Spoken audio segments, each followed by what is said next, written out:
Hello, welcome to the Best Academy of Science Nagpur. In previous video, we have started unit number 4 of Organic Chemistry, which belongs to the BSc 6th semester Nagpur University. So वहाँ पर हम लोग पहले video में हम लोग बात किए थे इंट्रोडक्शन ऑफ डाइज की क्या क्या कैरेक्टरिस्टिक्स होनी चाहिए और उसके बाद डाइज में ऐसे क्या खास होता है जिसकी वजह से they can impart colour to this compound. वहाँ पर हम लोगों ने colour and constitution of dyes में पहली थ्योरी हम लोगों ने एक्सप्लेन किए थे और जिसको कहे थे आप लोगों ने ऑटोविट थ्योरी, और वहाँ पर हम लोगों ने समझे थे कि क्रोमोफोर क्या होते हैं, ऑक्सोक्रोम क्या होते हैं, और उसके बेसिस पर हम लोगों ने क्रोमोजिन नाम का एक टॉपिक भी वहाँ पर कवर किए थे नाउ। लेकिन वहाँ पर हम लोगों ने कई इलेक्ट्रॉन की भाषा में बात नहीं किए थे कि सर क्रोमोफोर लगाने से ऐसा विशेष क्या होता है या ऑक्सोक्रोम लगाने से कंपाउंड का कलर इंटेंसिफाई क्यों होता है। तो इलेक्ट्रॉन की भाषा में हमने कोई भी बात नहीं किए थे उस प्रीवियस वीडियो में या उस ऑटोविट थ्योरी में। नाउ मुझे इलेक्ट्रॉन्स के लैंग्वेज में बात करना पड़ेगा। And now the second theory related to the color and constitution of dyes, and that is called as modern theory. And this modern theory explain the color and constitution of dyes on the basis of the changes in electrons या changes in electronic energy level, and that's why this is called as electronic theory. So electronic theory ये दो part में हम लोग explain करते हैं। एक को कहते हैं हम लोग वैलेंस बॉन्ड थ्योरी और उसके बाद में हम लोग एक्सप्लेन करेंगे molecular orbital theory. Valence bond theory को ही हम लोग इन शॉर्ट कहेंगे वीबीटी।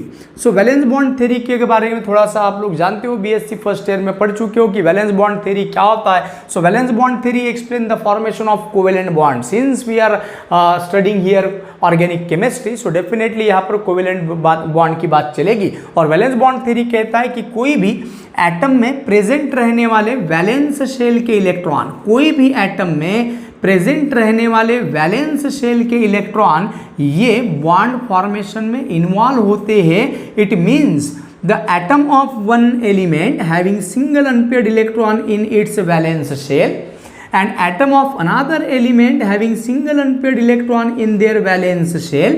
So valence shell में present रहने वाले single unpaired electron वाले atomic orbital ये एक दूसरे के साथ में overlapping करते हैं और overlapping से बनता है इस तरीके से कोई भी दो atoms के बीच में bond। एक्सियल ओवरलैपिंग होती है तो बनता है सिग्मा बॉन्ड और साइड वाइज ओवरलैपिंग होती है तो बनता है पाई बॉन्ड। तो ये सब चीजें तो आप लोग प्रीवियस सेमेस्टर में भी डिटेल में पढ़ चुके हो। यहाँ पर जस्ट मैंने रिकॉल किया कि वैलेंस बॉन्ड थ्योरी क्या है।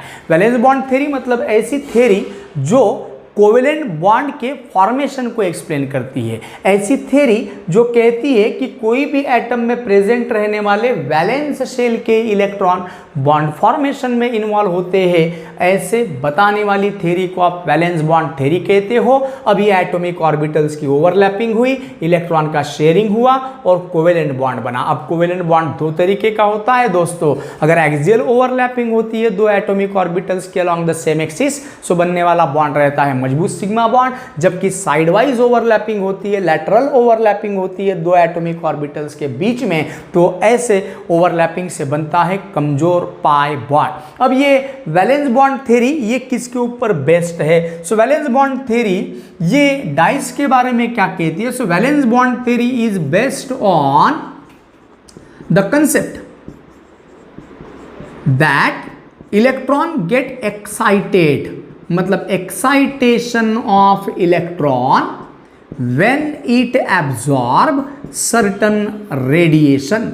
मतलब कोई भी मॉलिक्यूल जब रेडिएशन को एब्जॉर्ब करता है तो एब्जॉर्ब करने के बाद उसमें प्रेजेंट रहने वाले जो इलेक्ट्रॉन है वो लोअर एनर्जी लेवल से हायर एनर्जी लेवल पर एक्साइट होते हैं। So valence bond theory based on the concept that excitation of electron is carried out when it absorbs a radiation of particular energy or particular wavelength. सो इनका कहना क्या है? जैसे कि हम लोगों ने इसके पहले भी बात की है, मॉडर्न थ्योरी के पहले भी हम लोगों ने बात की है कि कोई भी कंपाउंड आपको विजिबल तभी दिखता है जब वो विजिबल रीजन की, कोई भी कंपाउंड कलर आपको तब दिखता है जब आपका कंपाउंड विजिबल रीजन की रेडिएशन को एब्जॉर्ब करता है। उसको मैंने डिटेल में एक्सप्लेन किया वीडियो नंबर 1 में। So any compound seems to be appeared colored if it absorbed certain radiation from the visible region and then it forms its complementary color, then it appears to be like its complementary color. So जब कभी कोई substance radiation को absorb करता है, visible radiation को absorb करता है, so then that compound is seems to be colored. ऐसा हम लोगों ने शुरुआत में ही बात की है. वैलेंस बॉन्ड थ्योरी में भी वही कंसेप्ट आएगा कि वैलेंस बॉन्ड थ्योरी की कहना है कि जब कभी कोई मॉलिक्यूल रेडिएशन को एब्जॉर्ब करेगा from the visible region, then the electrons present in the molecule get excited from lower energy level to higher energy level. पहले उनकी एनर्जी कम थी क्योंकि मॉलिक्यूल ग्राउंड स्टेट में था, और जैसे ही मॉलिक्यूल ने रेडिएशन एब्जॉर्ब किया of particular wavelength, particular energy, so then the electrons present in the molecule get excited from lower energy level to higher energy level. So excitation के लिए वो एनर्जी एब्जॉर्ब करता है, लेकिन अब इलेक्ट्रॉन एक्साइटेड स्टेट में जा चुके हैं, इलेक्ट्रॉन की एनर्जी बढ़ चुकी है. इलेक्ट्रॉन की एनर्जी बढ़ी मतलब वो लेस स्टेबल है, मोर एनर्जेटिक है, तो ऐसे इलेक्ट्रॉन वापस अपनी ग्राउंड स्टेट में आने की कोशिश करेंगे. So when the electrons present in the molecule absorb certain amount of radiation, then they move towards higher energy level. So this is lower energy level and this is higher energy level. So whenever the electron or whenever the molecule or electron is to be promoted from lower energy to higher energy level, so definitely there will be some absorption of radiation. Radiation absorb होगी, और molecule अगर higher energy state पे जाता है due to the excitation of electron, अब molecule को वापस lower energy level पर आना पड़ेगा, जिसको आप लोग डी एक्साइटेशन ऑफ इलेक्ट्रॉन कहते हो, और इस दौरान वो कुछ एनर्जी को बाहर निकालता है, और एनर्जी निकलती है लाइट के फॉर्म में यदि आपका कंपाउंड विजिबल रीजन की रेडिएशन को एब्जॉर्ब करता है. So when a substance absorb certain amount of energy from the visible region, then the molecule gets promoted from lower energy level to higher energy level via the excitation of electron, and now due to the more energetic state, less stable state, molecule have to come to the ground state, and when it moves from higher energy level to lower energy level, then it has to emit certain amount of energy in the form of visible radiation, और जो भी visible radiation बाहर निकल रही है वो definitely absorbed radiation के energy की तुलना में कम रहेगी, और ये जो रेडिएशन बाहर निकल रही है वो जिस कलर्ड की रेडिएशन बाहर निकलेगी, जिसको आप लोग कॉम्प्लीमेंट्री कलर कह रहे थे, उसी कलर का आपको आपका कंपाउंड भी दिखा ही देता है according to the valence bond theory. अब वैलेंस बॉन्ड थ्योरी ने तीन चीजें माइंड में रखा कि सैचुरेटेड कंपाउंड की यदि बात करते हो, फॉर एग्जांपल CH3, तो ये बन गया सर इथेन, और यहां पर सभी के सभी सिंगल बॉन्ड है, मतलब सभी के सभी सिग्मा बॉन्ड है, और सिग्मा बॉन्ड तैयार होते हैं दोस्तों axial overlapping of atomic orbital से.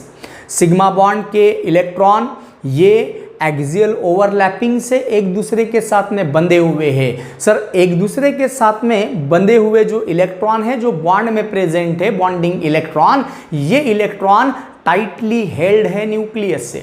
न्यूक्लियस ने, दोनों एटम के न्यूक्लियस ने ये इलेक्ट्रॉन को टाइटली होल्ड करके रखा है, और ऐसे tightly held electron present in the sigma bond are require much more amount of energy to promote from lower energy level to higher energy level. So due to the more tightly held electrons are present in the sigma bond of saturated compound, so definitely it absorb more amount of energy, मतलब less wavelength की radiation को absorb करेगा, और इतनी less रहती है sir कि ये आता है अल्ट्रावायलेट रेडिएशन में, अल्ट्रावायलेट रीजन में, मतलब 400 नैनोमीटर वेवलेंथ से कम रेडिएशन, वेवलेंथ की रेडिएशन ये सैचुरेटेड कंपाउंड एब्जॉर्ब करते हैं, और अल्ट्रावायलेट रेडिएशन ये कोई कलर्ड रेडिएशन नहीं है, और इसीलिए हम लोग कहेंगे कि अब ये कंपाउंड आप लोगों को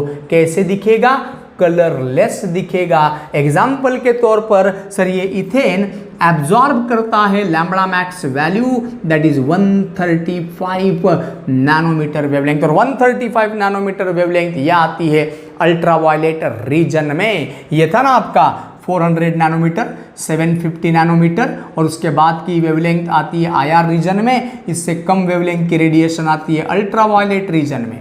कंपाउंड तभी कलर दिखेगा जब वो विजिबल रीजन की रेडिएशन को एब्जॉर्ब करता है। यदि मैं कहता हूं कि मेरे पास एक कंपाउंड है जो 140 नैनोमीटर वेवलेंथ की रेडिएशन एब्जॉर्ब करता है, तो आप कहोगे सर 140 मतलब अल्ट्रावायलेट रीजन में आ रहा है, कंपाउंड कलरलेस दिखेगा, कोई कलर नहीं दिखेगा। So in saturated compound since sigma electrons are tightly held, there will be requirement of more amount of energy for such type of tightly held electron, and that's why the absorption will take place at very shorter wavelength, and that wavelength resembles with the UV region, and such type of compounds will seems to be colourless.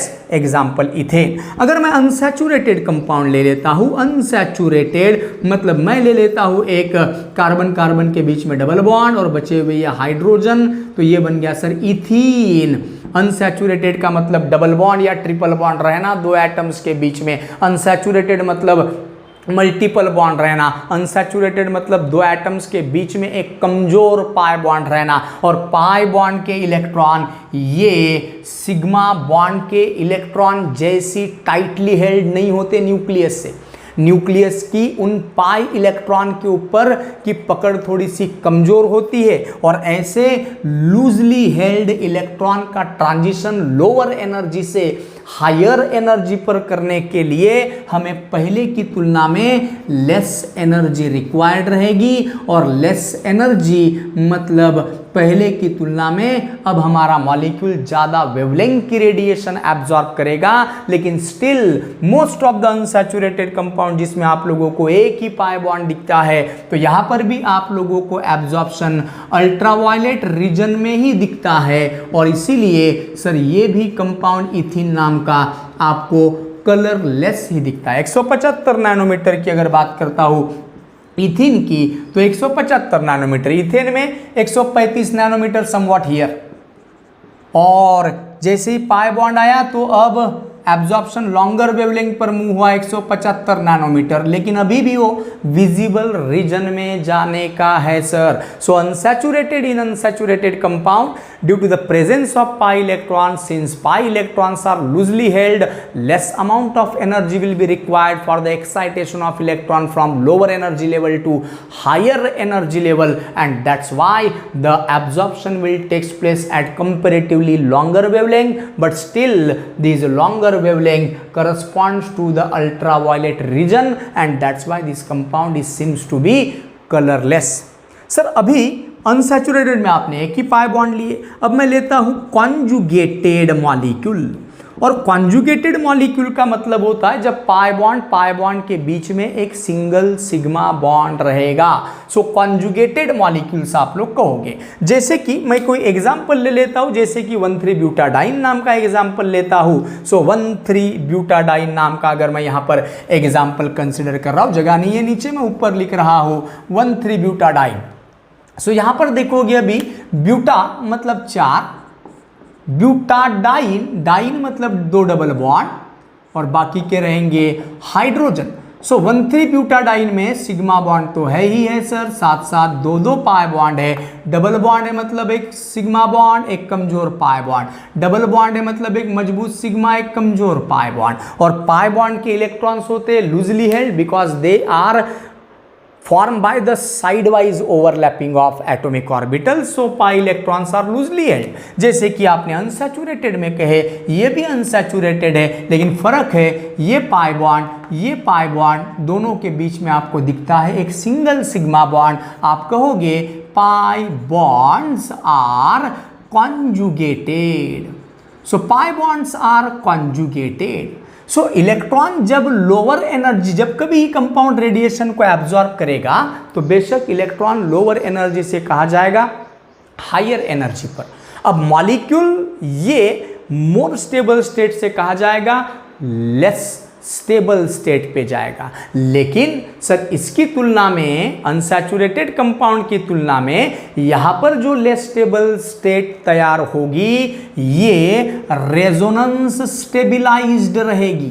Resonance stabilise, और resonance से stabilisation मिलेगा, और resonance stabilisation रहने की वजह से sir ये रहेगा, अब जितना ऊपर इसकी हायर एनर्जी लेवल होनी चाहिए थी इलेक्ट्रॉन के एक्साइटेशन के बाद, अब उतनी ऊपर नहीं रहती सर इसकी एक्साइटेड स्टेट। रेजोनेंस स्टेबिलाइजेशन रहने की वजह से ये एनर्जी लेवल थोड़ी सी कम हो जाती है। It means whatever the excited state formed during the excitation of electron in conjugated molecule, that excited state is more resonance stabilized। मतलब जब भी इथिन में जो एनर्जी डिफरेंस इतना दिख रहा था आपको लोअर एनर्जी और हायर एनर्जी के मतलब बीच में, अब कॉन्जुगेशन की वजह से हायर एनर्जी लेवल अब उतनी ऊपर नहीं रहेगी, थोड़ी नीचे आएगी। अब थोड़ी नीचे आएगी मतलब इनके बीच का एनर्जी डिफरेंस क्या हो गया, कम हो गया। एनर्जी डिफरेंस कम हुआ मतलब अभी उसको कम एनर्जी लगेगी,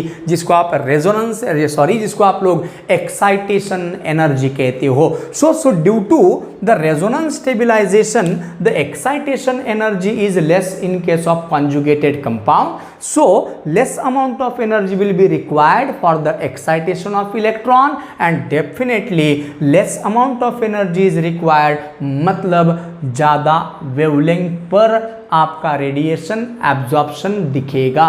मतलब ये जो मॉलिक्यूल है ये आपको पहले की तुलना में लेस एनर्जी की रेडिएशन एब्जॉर्ब करता दिखाई देगा, ज़्यादा वेवलेंथ की रेडिएशन एब्जॉर्ब करता दिखाई देगा। So lambda value will be more. और पर्टिकुलर एग्जाम्पल की यदि बात करता हूँ तो आपको ये एब्जॉर्प्शन दिखता है 217 नैनोमीटर पर। अब ये जो 217 नैनोमीटर है तो ये भी विजिबल रीजन में ही कहीं तो भी आ रहा है सर। अभी तक वो अल्ट्रावायलेट रीजन में आ रहा है सर। अभी भी ये एब्जॉर्प्शन कहाँ नहीं गया, 400 से 750 की रेंज में नहीं गया।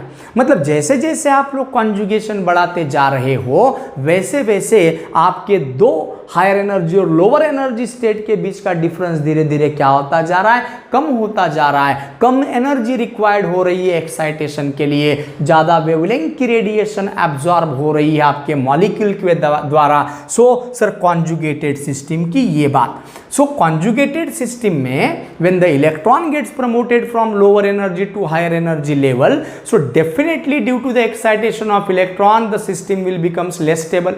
लेकिन इस इथिन की तुलना में एनर्जी डिफरेंस आपको कम दिखता है क्योंकि सर ये एक्साइटेड स्टेट रेजोनेंस स्टेबिलाइज्ड होती है और कम एनर्जी डिफरेंस है, मतलब कम एनर्जी लगेगी, ज़्यादा वेवलेंथ पर रेडिएशन एब्जॉर्ब हुआ। सो moral of the story, conjugation बढ़ने से सर अब हमारा कंपाउंड और भी कम एनर्जी की रेडिएशन को एब्जॉर्ब कर रहा है। वैसे ही अगर मैं लेता हूँ फिर से एक एग्जाम्पल 135 हेक्साट्राइन, कॉन्जुगेटेड का एक एग्जाम्पल 135 हेक्साट्राइन। हेक्साट्राइन मतलब 6 कार्बन, हेक्सा ट्राइन मतलब 3 डबल बॉन्ड, अल्टरनेट 135 पहिल्या, तिसऱ्या आणि 5व्या कार्बन नंतर उरलेले लावून द्या हाइड्रोजन, तो ये लगा दिया आप लोगों का 135 हेक्साट्राइन। तो यहाँ पर देखो तो जरा अभी ये एक पाई बॉन्ड, ये एक पाई बॉन्ड और ये एक पाई बॉन्ड। जब भी 2 ही पाई बॉन्ड कॉन्जुगेटेड थे लेकिन अब 3 पाई बॉन्ड कॉन्जुगेटेड है। मोर कॉन्जुगेशन, मोर रेजोनेंस स्टेबिलाइजेशन। और 1,3-ब्यूटाडाइन में, इथिन में एनर्जी डिफरेंस इतना था, 1,3-ब्यूटाडाइन में कॉन्जुगेशन की वजह से, रेजोनेंस स्टेबिलाइजेशन की वजह से एनर्जी डिफरेंस कम हुआ, कम एनर्जी पर एक्साइटेशन। 135 हेक्साट्राइन में 3 डबल बॉन्ड है और भी ज़्यादा रेजोनेंस स्टेबिलाइजेशन, एनर्जी डिफरेंस और कम हुआ। मतलब sir due to the more resonance stabilization the higher energy excited state is more stable, energy difference is less, the compound will absorb the less energetic radiation, कम energy की radiation absorb करेगा, less energy पहले की तुलना में ज़्यादा wavelength की radiation absorb करेगा। और 135 एब्जॉर्ब करते हुए दिखाई देता है 258 नैनोमीटर की वेवलेंथ की रेडिएशन। सर 258 मतलब समवॉट हियर, मतलब अभी भी आपका एब्जॉर्प्शन किस में दिख रहा है, अल्ट्रावायलेट रीजन में ही दिख रहा है। मतलब ये भी कंपाउंड आप लोगों को कलरलेस ही दिखेगा। लेकिन बीटा कैरोटीन की अगर बात करते हो, बीटा कैरोटीन जिसमें पाई बॉन्ड की संख्या कैसे है, देखो जरा, मैं बीटा कैरोटीन का स्ट्रक्चर यहाँ पर ड्रॉ करने जा रहा हूँ। ये रहा एक हेक्सागोनल रिंग, यहाँ पर एक CH3 मेटा पोजीशन पर फिर से एक मैंने CH3 लगा दिया, डबल बॉन्ड। अब यहाँ कार्बन अटैच करते जाऊँगा, 1 2 3 4 5 6 7 8 9 10 11 12 13 14 15 16 17 18 कार्बन अटैच किया। और उसके बाद मैंने फिर से वहाँ पर लगा दिया एक हेक्सागोनल रिंग। तो अब ये रही फिर से hexagonal ring.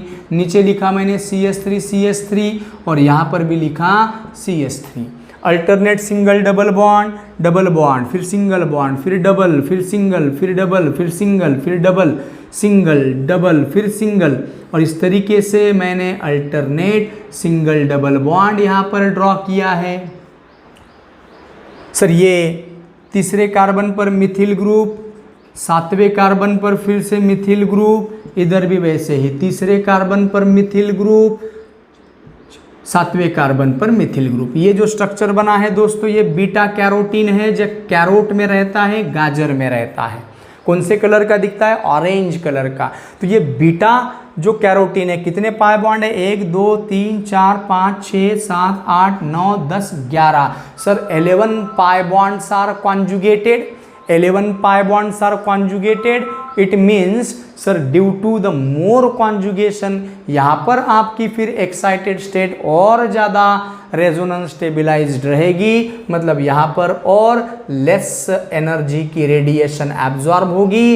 Absorption will takes place at more wavelength और ये वैल्यू दिखती है 455 नैनोमीटर। सर 455 नैनोमीटर मतलब समवॉट हियर, सर ये विजिबल रीजन की रेडिएशन को एब्जॉर्ब कर रहा है। इसका मतलब सर ये विजिबल रेडिएशन रीजन की रेडिएशन एब्जॉर्ब कर रहा है। इसका मतलब ये कंपाउंड आपको कोई तो भी कलर का दिखना चाहिए। So due to the absorption takes place in visible region the compound will be orange coloured. तो ये हो गया सर हमारा इस वैलेंस बॉन्ड थ्योरी के बारे में description.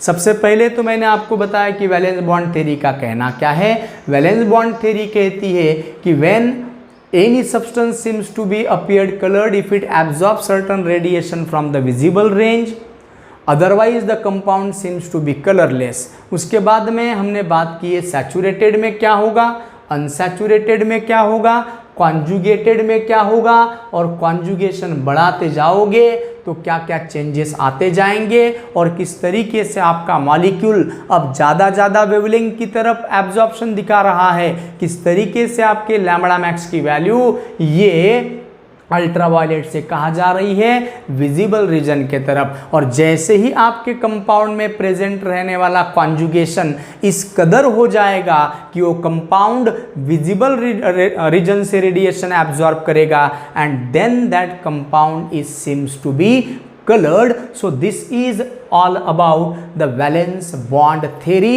related to the color and constitution of dyes. ठीक है, अब हम लोग जा रहे हैं सामने वाली थ्योरी के तरफ and that is molecular orbital theory. Molecular orbital theory ने हमें एग्जैक्ट बताया है कि इलेक्ट्रॉन कहाँ से कहाँ प्रमोट होंगे और इलेक्ट्रॉन कहाँ से कहाँ डी एक्साइट होंगे। वैलेंस बॉन्ड थ्योरी ने कोई ऑर्बिटल्स के लैंग्वेज में बात नहीं की, बस उनने यही कहा कि जब कभी कोई मॉलिक्यूल रेडिएशन को एब्जॉर्ब करेगा तो इलेक्ट्रॉन लोअर एनर्जी से हायर एनर्जी लेवल पर ट्रांजिस्ट करेंगे और हायर एनर्जी लेवल से लोअर एनर्जी लेवल पर इलेक्ट्रॉन का डी एक्साइटेशन होगा। लेकिन एक्चुअली इलेक्ट्रॉन कहाँ जाएंगे, एक्चुअली इलेक्ट्रॉन कौन से ऑर्बिटल से कौन से ऑर्बिटल पे डी एक्साइटेशन होंगे, इसका जवाब वैलेंस बॉन्ड थ्योरी के पास में नहीं था। और उसी लिमिटेशंस को ओवरकम करने के लिए मिस्टर हंट्स एंड मिस्टर मुलिकेन नाम के साइंटिस्ट ने नई थ्योरी को इंट्रोड्यूस किया और वो नई थ्योरी को हम लोग कहते हैं मॉलिक्यूलर ऑर्बिटल थ्योरी। तो मॉलिक्यूलर ऑर्बिटल थ्योरी का कहना क्या है? सो मॉलिक्यूलर ऑर्बिटल थ्योरी जिसको हम लोग इन शॉर्ट MOT भी कह सकते हैं। सो मॉलिक्यूलर ऑर्बिटल थ्योरी, जिसको मैं इन शॉर्ट कहूँगा MOT। सो हंट्स और मुल्लिकन नाम के साइंटिस्ट ने मॉलिक्यूलर ऑर्बिटल थ्योरी को इंट्रोड्यूस किया था। And according to the Hund's and according to the Mulliken कि जब कभी कोई एटम A है और एटम B है, जब इनके बीच में बॉन्ड बनना होता है, इनके कॉम्बिनेशन से मॉलिक्यूल बनना होता है, तो एटम A के पास में जो एटॉमिक ऑर्बिटल्स है, जिसको आप AO से रिप्रेजेंट करो, और B के पास में भी कोई तो भी एटम है, उस एटम का एटॉमिक ऑर्बिटल है जिसमें इलेक्ट्रॉन प्रेजेंट है। So according to the molecular orbital theory, जब ये दो एटम एक दूसरे के नज़दीक आएंगे तो उनके एटॉमिक ऑर्बिटल्स एक दूसरे के साथ कंबाइन होंगे और कंबाइन होकर दो नए मॉलिक्यूलर ऑर्बिटल्स बनाएंगे। Molecular orbitals are associated with the molecules, whereas atomic orbitals are associated with individual atoms. So according to the molecular orbital theory, when the two atoms approaches towards each other for the formation of bond, for the formation of molecule, so molecular orbital theory कहती है कि ये atoms के atomic orbital आपस में combine होंगे और दो नए ऑर्बिटल्स बनेंगे and which are associated with the whole molecule, and that's why these are called as molecular orbital. तो जब दो एटॉमिक ऑर्बिटल्स कंबाइन होते हैं दोस्तों, तो एक बनता है बॉन्डिंग मॉलिक्यूलर ऑर्बिटल, मैं उसको इन शॉर्ट BMO कह रहा हूं, और दूसरा बनता है एंटी बॉन्डिंग मॉलिक्यूलर ऑर्बिटल। हमेशा ध्यान रखो कि जब कभी दो एटॉमिक ऑर्बिटल्स एक दूसरे के साथ में कंबाइन होंगे तो एक लोअर एनर्जी वाला बॉन्डिंग मॉलिक्यूलर ऑर्बिटल बनता है और हायर एनर्जी वाला एंटी बॉन्डिंग मॉलिक्यूलर ऑर्बिटल बनता है। बॉन्डिंग मॉलिक्यूलर ऑर्बिटल बनता है due to the additive overlapping of atomic orbitals, और एंटी बॉन्डिंग मॉलिक्यूलर ऑर्बिटल बनता है due to subtractive overlapping of atomic orbitals. ये सब डिटेल में हम लोगों ने BSc थर्ड सेमेस्टर में पढ़े हैं इनऑर्गेनिक केमिस्ट्री में। अभी तो फिलहाल आपको इतना ध्यान रखना है कि according to the molecular orbital theory, when two atomic orbitals combine with each other, they give rise to the formation of new orbital which are associated with the molecule, and these are called as molecular orbital. कुछ molecular orbital रहेंगे lower energy वाले which favors the bond formation, called as bonding molecular orbital, and the orbitals which do not favor bond formation, which are formed by the subtractive overlapping of atomic orbitals having more energy, less stable, these are called as anti-bonding molecular orbital. अब यदि ये s orbital है, ये s orbital है, तो s orbital हमेशा sigma bond बनाते हैं। हम लोग S और P के बारे में बात करते हैं तो वो सिग्मा बॉन्ड बनाते हैं। PX अगर कंबाइन होते हैं तो वो सिग्मा बॉन्ड बनाते हैं। PY कंबाइन होंगे तो पाई बॉन्ड बनाएंगे। सर PZ वो कंबाइन होंगे तो पाई बॉन्ड बनाएंगे। तो सर इलेक्ट्रॉन कौन से एटॉमिक ऑर्बिटल में इन्वॉल्व है उसके ऊपर डिपेंड रहता है कि मॉलिक्यूलर ऑर्बिटल ये सिग्मा बॉन्डिंग मॉलिक्यूलर ऑर्बिटल है या sigma star anti bonding molecular orbital है। यदि दो एटम के एटॉमिक ऑर्बिटल ये सिग्मा बॉन्ड बनाने वाले हैं तो तैयार होने वाले मॉलिक्यूलर ऑर्बिटल रहेंगे sigma bonding molecular orbital, sigma star anti bonding molecular orbital. यदि दो एटम के एटॉमिक ऑर्बिटल से पाई बॉन्ड बनाने वाले हैं तब तैयार होने वाले मॉलिक्यूलर ऑर्बिटल ये रहेंगे पाई बॉन्डिंग मॉलिक्यूलर ऑर्बिटल, वैसे ही pi star anti bonding molecular orbital. और इलेक्ट्रॉन जो एटॉमिक ऑर्बिटल में है, फॉर एग्जांपल यहाँ एक इलेक्ट्रॉन है, यहाँ एक इलेक्ट्रॉन है, तो इलेक्ट्रॉन भरे जाते हैं लोअर एनर्जी बॉन्डिंग से हायर एनर्जी एंटी बॉन्डिंग। दो इलेक्ट्रॉन भरना है, दो इलेक्ट्रॉन भर दिया।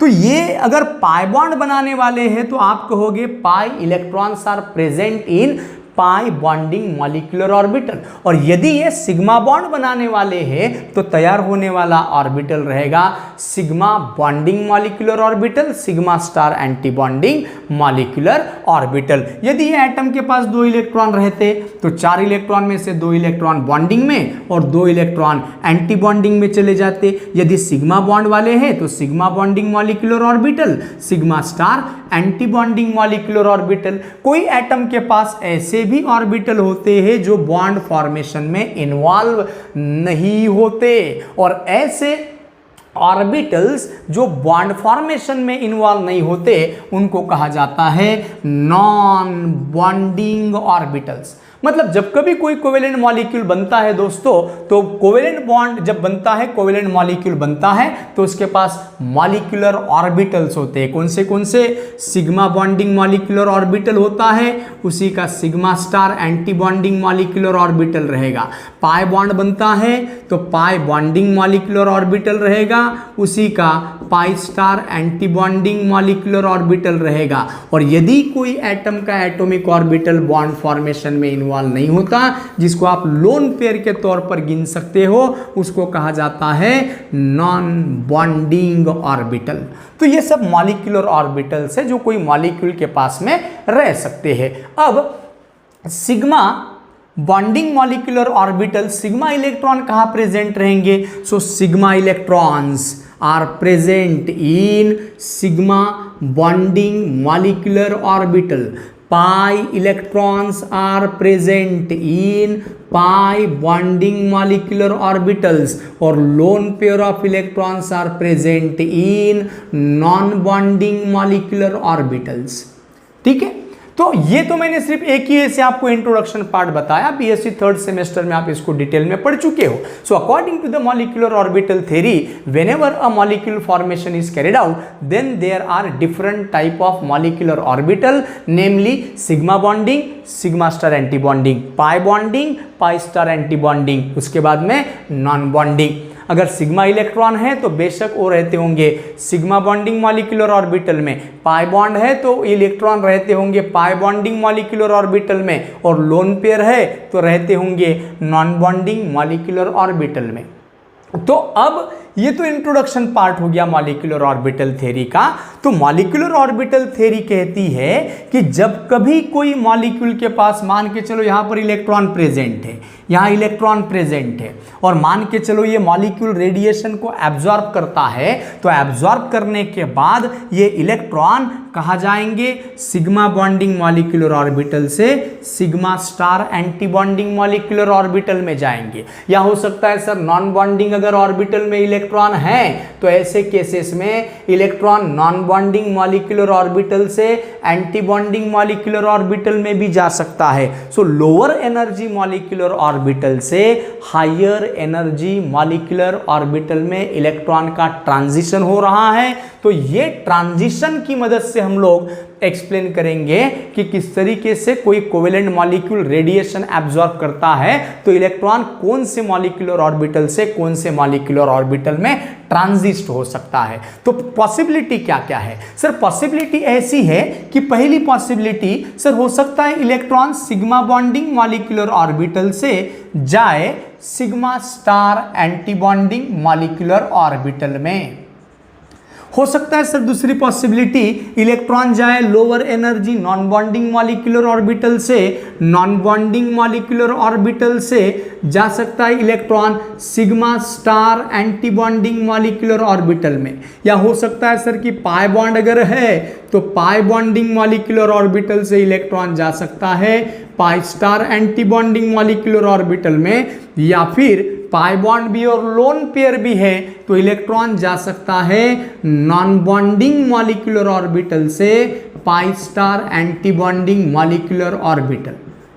इलेक्ट्रॉन कभी भी सिग्मा बॉन्डिंग से पाई स्टार एंटी बॉन्डिंग में नहीं जाता, सिमेट्री मैच नहीं होती। इलेक्ट्रॉन कभी भी पाई बॉन्डिंग से sigma star anti bonding molecular orbital में प्रमोट नहीं हो सकता। तो सर यदि electron sigma to sigma star में जाता है तो उसको कहा जाता है sigma to sigma star transition. यदि इलेक्ट्रॉन नॉन बॉन्डिंग से सिग्मा स्टार एंटी बॉन्डिंग में जाता है तो उसको आप कहोगे N2 सिग्मा स्टार ट्रांजिशन। यदि इलेक्ट्रॉन पाई बॉन्डिंग मॉलिक्यूलर ऑर्बिटल से पाई star anti bonding molecular orbital में जाता है तो आप कहोगे उसको पाई टू पाई स्टार ट्रांजिशन, और चौथा transition N2 pi star transition. तो इस तरीके से 4 तरीके का ट्रांजिशन पॉसिबल होता है कोई ऑर्गेनिक मॉलिक्यूल में, if that organic molecule absorb radiation from the electromagnetic spectra.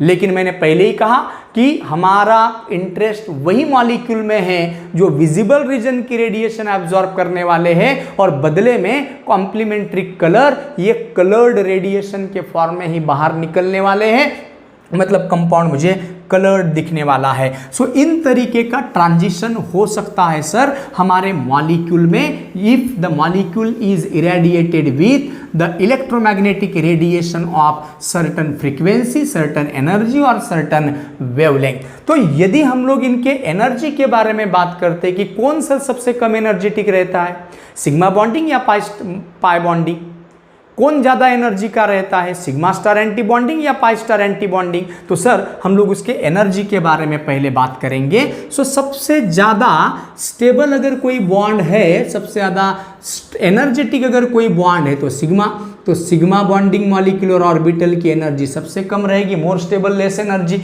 और उसी का एंटी बॉन्डिंग मॉलिक्यूलर ऑर्बिटल उतना ही ज़्यादा अनस्टेबल भी रहेगा। मतलब जितना बॉन्डिंग मॉलिक्यूलर ऑर्बिटल स्टेबल उतना ही उसका एंटी बॉन्डिंग मॉलिक्यूलर ऑर्बिटल भी लेस स्टेबल। उसके बाद में पाई बॉन्डिंग मॉलिक्यूलर ऑर्बिटल और उसी के साथ pi star anti bonding molecular orbital, और बीच में रहता है an non bonding molecular orbital. तो यहाँ पर हम लोग बात करते हैं कि नॉन बॉन्डिंग मॉलिक्यूलर ऑर्बिटल किस तरीके से, अब किस तरीके से ट्रांजिशन होगा। यहाँ पर मॉलिक्यूलर ऑर्बिटल्स को अरेंज किया मैंने उनकी इंक्रीजिंग एनर्जी के हिसाब से, इंक्रीजिंग एनर्जी के हिसाब से।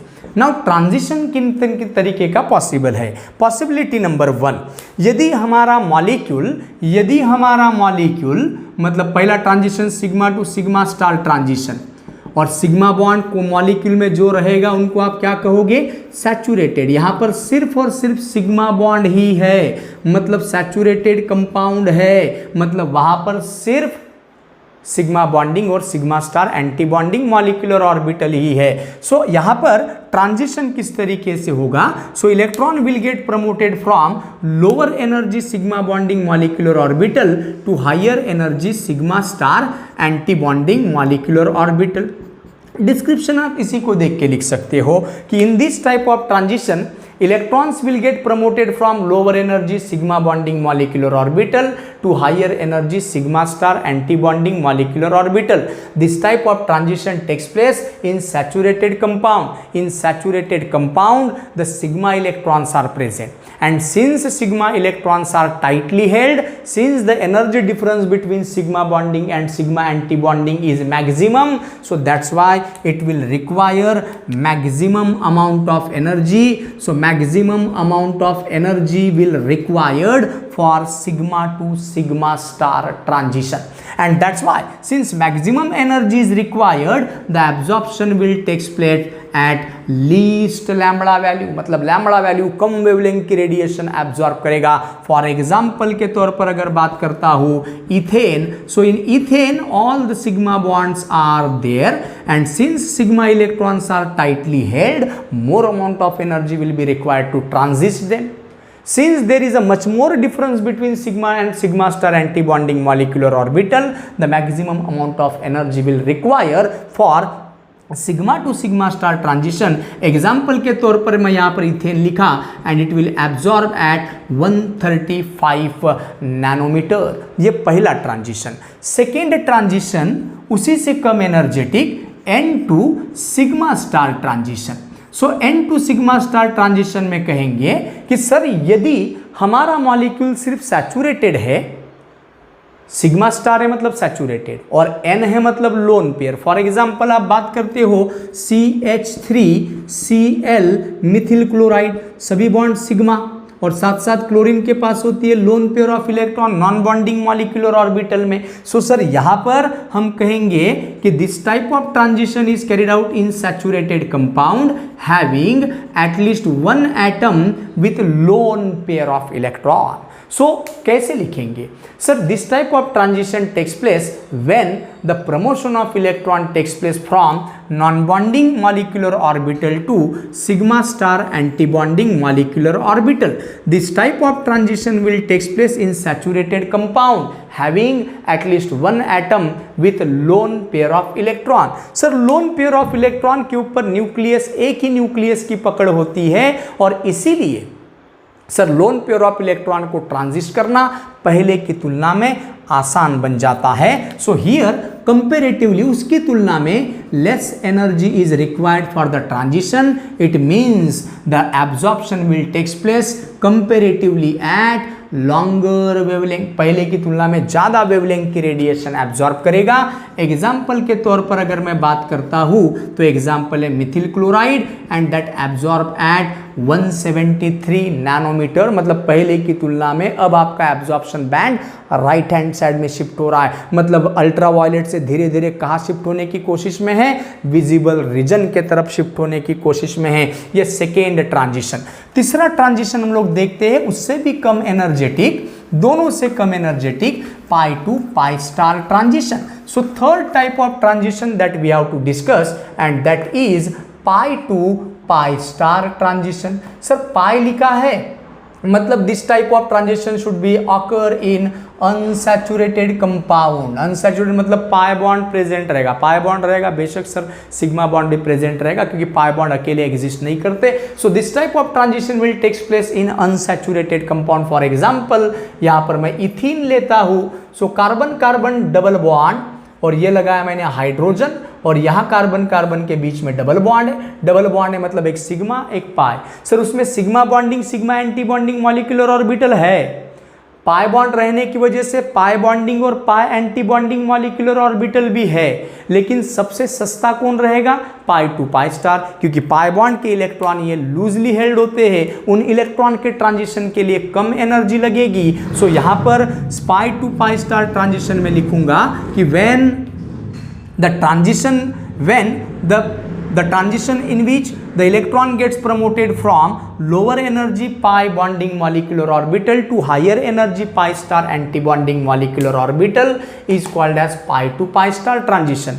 This type of transition observed in unsaturated compound where pi bond is present. So since pi electrons are loosely held, और देखो ना सिग्मा टू सिग्मा स्टार का एनर्जी डिफरेंस देखो, पाई टू पाई स्टार का energy difference देखो, तो पाई to pi star का energy difference कम है. It means since the energy difference is less, since pi electrons are loosely held, so comparatively less amount of energy will be required for the transition of electron from pi to pi star. So less amount of energy is required, so definitely the absorption will take place at comparatively longer wavelength. So example के तौर पर अगर देखता हो तो ethene में 175 nanometre wavelength पर होता है pi to pi star transition. Sigma to sigma star transition होगा ही नहीं, ऐसे नहीं.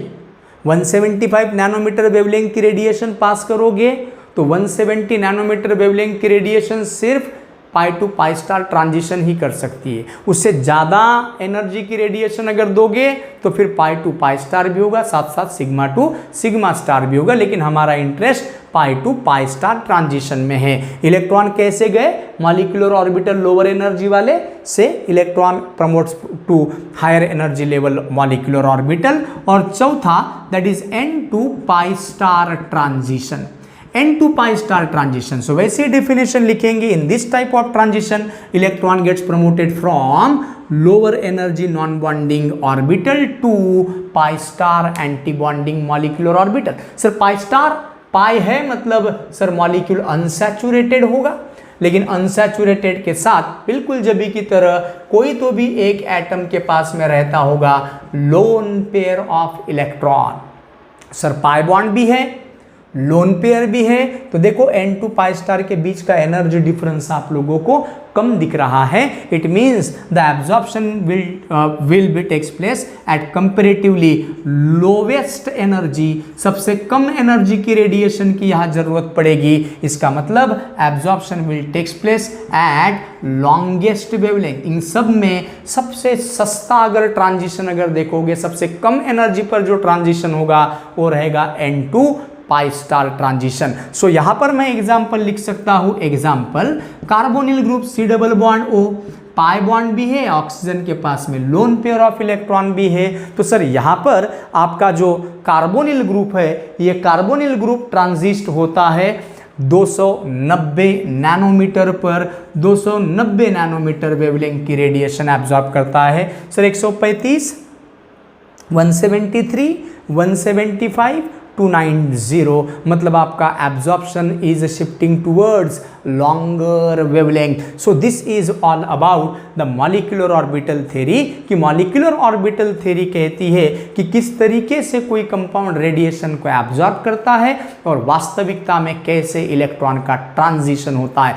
और जब मॉलिक्यूल आपका इलेक्ट्रॉन हायर एनर्जी लेवल से लोअर एनर्जी पर वापस आने की कोशिश करेगा, then it will emit a radiation of particular frequency और पर्टिकुलर एनर्जी। और यदि आपका एब्जॉर्प्शन ये विजिबल रीजन में होता है, तब जाकर ये आपका कंपाउंड ये दिखेगा आपको कोई तो भी कलर्ड का। तो ये हो गया, मतलब क्वेश्चन रहेगा explain the molecular orbital theory with reference to the colour and constitution of dyes. वहां पर मैंने sigma to sigma star, n to sigma star, pi to pi star और n to pi star transition को explain किया। Sir molecular orbital theory की मदद से ही हम देखेंगे कि कॉन्जुगेशन जैसे जैसे बढ़ रहा था, कॉन्जुगेशन जैसे जैसे बढ़ रहा था, वैसे वैसे आपको लेस एनर्जी की रेडिएशन की जरूरत पड़ रही थी, मतलब absorption was shifting towards longer wavelength. तो ऐसा क्यों होता है, एब्जॉर्प्शन लॉन्गर वेवलेंथ पर क्यों शिफ्ट होता है?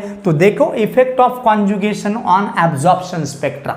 कॉन्जुगेशन जैसे कि इथिन अगर लेता हूं मैं, कार्बन कार्बन डबल बॉन्ड, यहां पर एक ही पाई बॉन्ड है, एक ही पाई बॉन्ड है, ये एब्जॉर्ब कितने पर कर रहा था, 175 नैनोमीटर वेवलेंथ की रेडिएशन।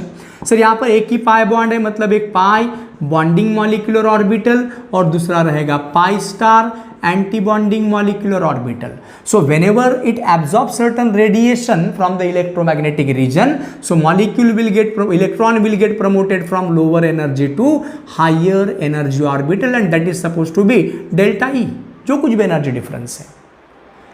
कितना एनर्जी, 175 नैनोमीटर वेवलेंथ की रेडिएशन चाहिए उसको इलेक्ट्रॉन का प्रमोशन करने के लिए. लेकिन 1,3 ब्यूटाडाइन की अगर बात करता हूं, जहां 4 कार्बन हैं और 2 पाई बॉन्ड कॉन्जुगेटेड है, तो ऐसे केसेस में सर पाई बॉन्ड कॉन्जुगेटेड, और कॉन्जुगेशन की वजह से इलेक्ट्रॉन के ऊपर अब आपके न्यूक्लियस की पकड़ थोड़ी सी कमजोर हो जाती है, इलेक्ट्रॉन डीलोकलाइज्ड हो जाते हैं. और कॉन्जुगेशन किस स्टेट में, जब इलेक्ट्रॉन लोअर एनर्जी से हायर एनर्जी लेवल पर प्रमोट होगा, तो जो कुछ भी स्पेसीज अनस्टेबल बनेगा वो रेजोनेंस से स्टेबलाइज होता है. मतलब आप मान के चल रहे थे कि इतना एनर्जी डिफरेंस रहना चाहिए, नहीं रहता. एनर्जी डिफरेंस आप लोगों को कम दिखता है सर. तो अभी यहाँ तो दो पाई बॉन्ड है, 2 पाई बॉन्ड है, मतलब एक पाई 1, ये दूसरा पाई 2. सर ये उसका एंटी बॉन्डिंग मॉलिक्यूलर ऑर्बिटल, ये रहा उसका एंटी बॉन्डिंग मॉलिक्यूलर ऑर्बिटल, ये रहेगा सर इस तरीके से लिखेंगे. 2 पाई बॉन्ड है ना, तो 2 bonding molecular orbital, 2 anti bonding molecular orbital. अब ट्रांजिशन कौन सा होगा, पाई 1 टू पाई 3, पाई 1 टू पाई 4? नहीं सर, सबसे आसान दिख रहा है मुझे कौन सा, पाई 2 पाई 3. अब पाई बॉन्ड पहला रहे या पाई बॉन्ड दूसरा रहे, बात एक ही है. सो सबसे सस्ता जो ट्रांजिशन रहेगा वो रहेगा पाई 2 पाई 3 स्टार ट्रांजिशन. मतलब यहां पर पाई 2 पाई स्टार ट्रांजिशन हो रहा है, लेकिन यहां से नहीं सर. उसकी तुलना में अब पाई बॉन्डिंग मॉलिक्यूलर ऑर्बिटल और पाई star anti bonding molecular orbital के बीच का एनर्जी डिफरेंस कम हो गया है. Now for the excitation of electron from pi 2 to pi 3 star, less amount of energy is required, and that's why absorption will takes place at longer wavelength value. और इसलिए ये absorb करता था 217 nanometre पर. कहने का मतलब जैसे जैसे कॉन्जुगेशन बढ़ेगा, anti bonding bonding molecular orbital के बीच का डिफरेंस कम होगा, इलेक्ट्रॉन बड़ी आसानी से लोअर एनर्जी बॉन्डिंग से higher energy anti bonding molecular orbital पर प्रमोट हो पाएगा. So that is the effect of conjugation on the absorption lambda max value. तो ये हो गया sir second theory with reference to the modern theory and that is molecular orbital theory. Sir इसी से related कुछ questions हमको 2.5 mark के लिए रह सकते हैं and that is bathochromic effect and hypsochromic effect. तो ये इफेक्ट भी आप लोग बीएससी 5th सेमेस्टर में यूवी विजिबल स्पेक्ट्रोस्कोपी में पढ़ चुके हो, जस्ट मुझे उसको रिकॉल करना है। सो देखो यहां पर अभी हम लोग एक टॉपिक 2.5 मार्क के लिए पढ़ रहे हैं and that is called as bathochromic effect and hypsochromic effect. Bathochromic effect and hypsochromic effect दोनों साइमल्टेनियसली यहां पर मैं सॉल्व करता हूं। बीएससी 5th सेमेस्टर में हम लोग ढेर सारे इफेक्ट पढ़ चुके थे, जहां पर हम हाइपरक्रोमिक भी पढ़े थे, हाइपोक्रोमिक भी पढ़े थे। यहां पर मुझे सिर्फ बाथोक्रोमिक इफेक्ट और हिप्सोक्रोमिक इफेक्ट पढ़ना है। तो देखो अभी मैं एक कंपाउंड लेता हूं और कंपाउंड लेता हूं suppose to be para nitrophenol. Para nitrophenol, ये रहा बेंजीन रिंग, बेंजीन रिंग पर लगा दिया NO2 और पैरा पोजीशन पर लगा दिया OH, ऑक्सीजन के पास लोन पेयर, ये क्रोमोफोर, ये ऑक्सोक्रोम, पैरा नाइट्रोफिनॉल। अब ये पैरा नाइट्रोफिनॉल एब्जॉर्ब कर रहा है lambda max 255 nanometer. So lambda max is 255 nanometer. लेकिन मैंने क्या किया, इस मॉलिक्यूल में कुछ ऐसे चेंजेस किए, बेस डाल दिया मैंने थोड़ा सा और मॉलिक्यूल में कुछ इस तरीके से मैंने चेंजेस किया कि अब ये बन रहा है OH माइनस बेस है और ये एसिडिक प्रोटॉन है, H प्लस को खींच के लेके जाएगा, मतलब माइनस H2O, और H2O बाहर निकलने के बाद आपके पास में पिक्चर बनेगी O माइनस, H प्लस चले गया ना। तो ये जो आयन बना है ये एब्जॉर्ब करता है दैट इज 265 नैनोमीटर। कहने का मतलब ऐसा है, यहां पर लोन पेयर और पाई बॉन्ड के बीच में सिंगल सिग्मा बॉन्ड है। लोन पेयर मतलब लोन पेयर और पाई बॉन्ड के बीच में सिंगल सिग्मा बॉन्ड है। लोन पेयर से बनेगा पाई बॉन्ड से बनेगा निगेटिव चार्ज। मतलब आप कहोगे सर यहां पर कॉन्जुगेशन है, रेजोनेंस होगा। सर यहां पर भी निगेटिव चार्ज और पाई बॉन्ड के बीच में सिग्मा बॉन्ड है, यहां पर भी रेजोनेंस होगा। लेकिन कहाँ का रेजोनेंस ज़्यादा स्ट्रांग रहेगा? जितना ज़्यादा स्ट्रांग रेजोनेंस उतनी ज़्यादा स्टेबिलिटी, उतनी ही एनर्जी कम लगेगी एक्साइटेशन ऑफ इलेक्ट्रॉन के लिए।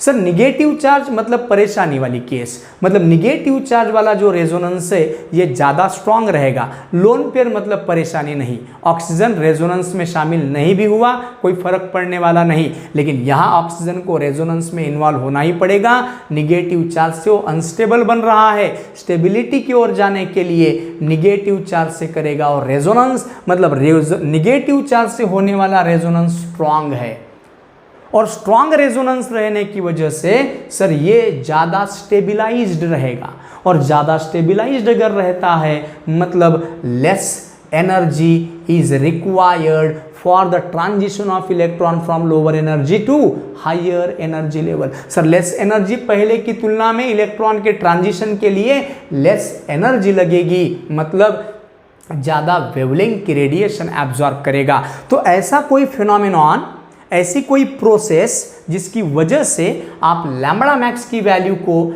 इंक्रीज कर सकते हो, that effect is called as bathochromic effect. The effect और the displacement of the lambda max value towards longer wavelength that is called as bathochromic effect. अगर आप ग्राफ ड्रॉ करना चाहते हो तो ये रहा इंटेंसिटी एप्सिलॉन, यहाँ पर लैम्बडा मैक्स की वैल्यू, पहले हमारा मॉलिक्यूल ये लैम्बडा मैक्स की वैल्यू पर एब्जॉर्प्शन दिखा रहा था सपोज टू बी 255, लेकिन जैसे ही मैंने बेसिक मीडियम बनाया तो अब मेरा कर्व थोड़ा सा राइट हैंड साइड में शिफ्ट हो गया है, मतलब लैम्बडा मैक्स की वैल्यू पहले की तुलना में बढ़ चुकी है 265, लेकिन हाइट नहीं कम ज़्यादा होगी, इंटेंसिटी की वैल्यू चेंज नहीं हो रही है, सिर्फ वेवलेंथ की वैल्यू बढ़ रही है। So the phenomenon of displacement of lambda max value towards longer wavelength is called as bathochromic effect।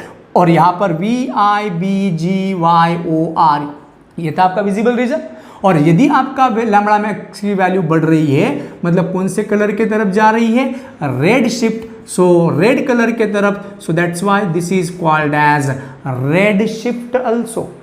So bathochromic effect से आपके कंपाउंड का कलर इंटेंसिफाई होता है। So bathochromic effect is used to intensify the colour of compound, so this is bathochromic effect. उल्टा अभी हम लोग hypsochromic effect के लिए अगर बात करते हैं तो मैं लेता हूं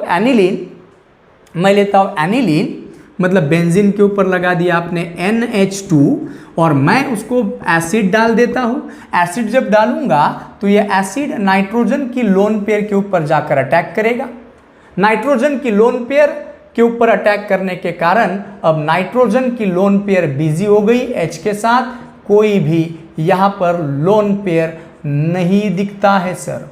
सो यहां पर लोन पेयर से रेजोनेंस हो रहा था, अल्टरनेट सिंगल डबल बॉन्ड, यहां लैम्बडा की वैल्यू 280 नैनोमीटर दिख रही थी, लेकिन जैसे ही आपने एसिडिक मीडियम में उसको डाले तो लैम्बडा की वैल्यू ये 254 हो गई, लैम्बडा मैक्स की वैल्यू 254, मतलब ये ज्यादा वेवलेंथ की रेडिएशन एब्जॉर्ब कर रहा था, कम एनर्जी की रेडिएशन एब्जॉर्ब कर रहा था, ये ज़्यादा एनर्जी की रेडिएशन एब्जॉर्ब कर रहा है, ये कम वेवलेंथ की रेडिएशन एब्जॉर्ब कर रहा है।